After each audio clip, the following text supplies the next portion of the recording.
What's up, guys? I'm going to show you how to remove and replace your high beam bulbs on this 2017 Ridgeline. And we're going to be using these Oxito LED lights. These are superior quality LED lights. I know there's a million different lights on the market. We've been using Oxito for a few years now and really haven't had any issues with their lights. Pretty much every set of lights you get comes with a set of gloves, an instruction manual, fitment manual. And then here are some of their lights. They offer different setups of lights. So these are a pretty entry-level light, I believe.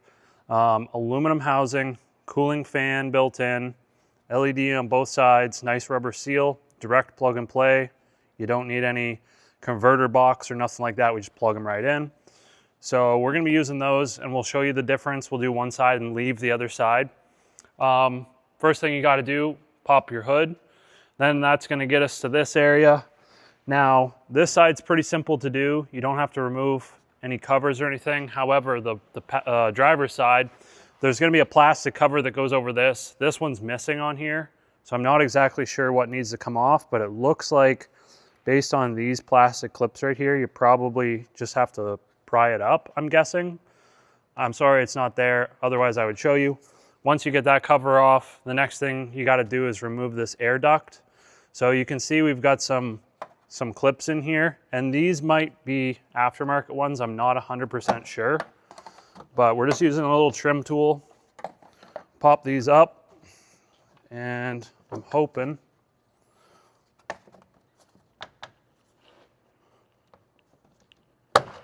once we get those up, we just sort of wiggle this back and forth while pulling it and disconnect it from that rubber boot.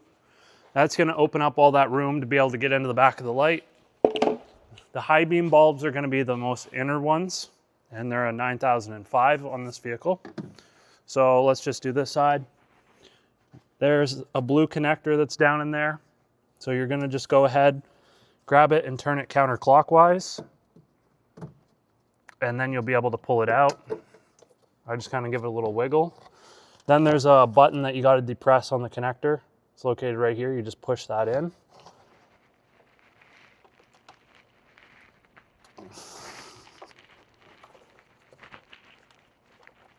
Sometimes you got to wiggle the connector on the bulb to get full of dirt.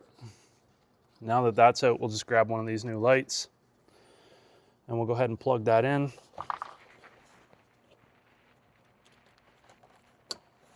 It plugs in super nice. Slide the light bulb into the hole. And then all you got to do is line up the tabs. There's 3 tabs located on the light bulb. Turn it clockwise to lock it into place. It should be facing downwards. The connector should be facing downwards. There's 3 tabs that I was talking about. So on the back of the light, it's going to go in about here, and then you're going to turn it this way to lock it in. Once it's locked in, everything looks cool. Before you put everything back together, we're going to turn the lights on, show you what it looks like, what the difference is, and it's also good to just test everything to make sure that it does work before you put everything together. All right, there you go. You can see just how bright that side is. It's insanely bright. This is really going to give you an advantage on the highway at night, specifically, obviously when you're going to be using them, but you're going to be able to see so much further and wider, like off into the ditch. You'll be able to see so much. It'll be a brighter light. It's a very modern light compared to the dull original halogens. So it's a super awesome upgrade. I recommend doing all the LED upgrades on this vehicle. If you have a Ridgeline, check the link in the description. We'll have one there for you if you want to buy some for your truck. And as far as that intake duct piece goes, I'll show you. You just simply pop this thing back on,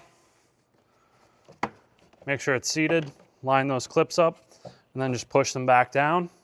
And then I believe the cover that goes on here, I'm pretty sure you just line up all the tabs and push it down and should click into place. I'm pretty sure anyways. Let me know in the comments for those of you that do go to take that off, just to help everybody else out. If you have any questions, throw them in the comments. And hopefully you found this video helpful. Thanks for watching. We'll see you in the next one.